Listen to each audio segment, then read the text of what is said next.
você falou que Jó é histórico.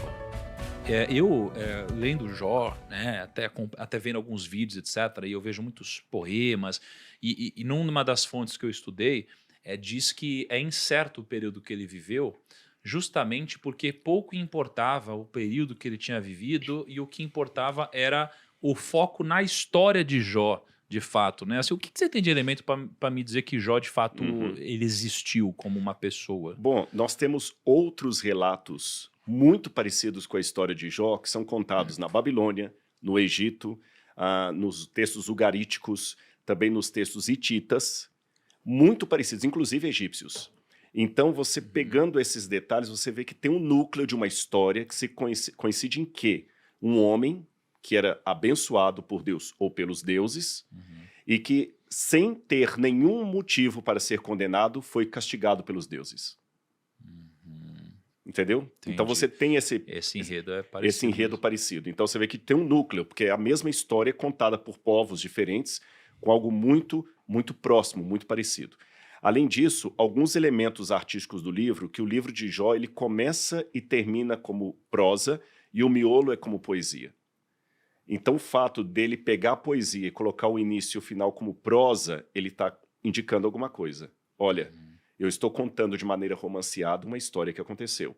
Traduzindo em linguagem atual, é como se alguém agora, na literatura de cordel, contasse a história do cangaceiro Lampião e Maria Bonita, ou do Corisco.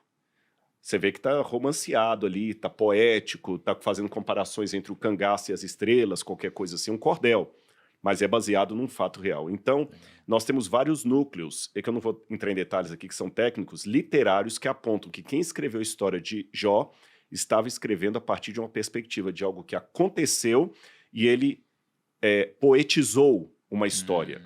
Sem criar nenhum anacronismo, é como se fosse uma literatura de cordel falando de um caso real do O que você está dizendo Nordeste. é que basicamente assim, o enredo aconteceu e aí as nuances do enredo é quase como pudesse ter passado por uma transformação poética Poética, para exatamente. romantizar o Exatamente. que não deixa de ser uma realidade que aconteceu. Exatamente. E a Entende? própria forma como você citou aí as riquezas dele são formas próprias de alguém que realmente era rico no período do bronze. Porque nota que não fala em moeda.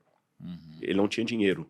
Né? E até as palavras hebraicas que aparecem aqui para falar do tanto de gado que ele tinha são palavras análogas ao que nós temos em sumeriano, por exemplo.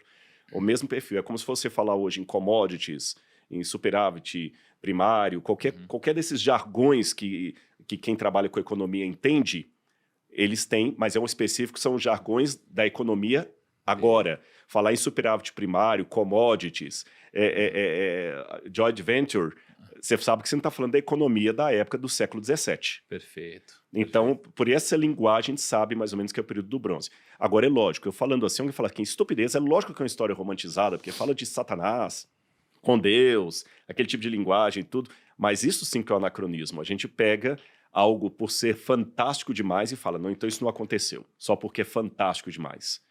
Mas não é bem assim. Perfeito. Entendi.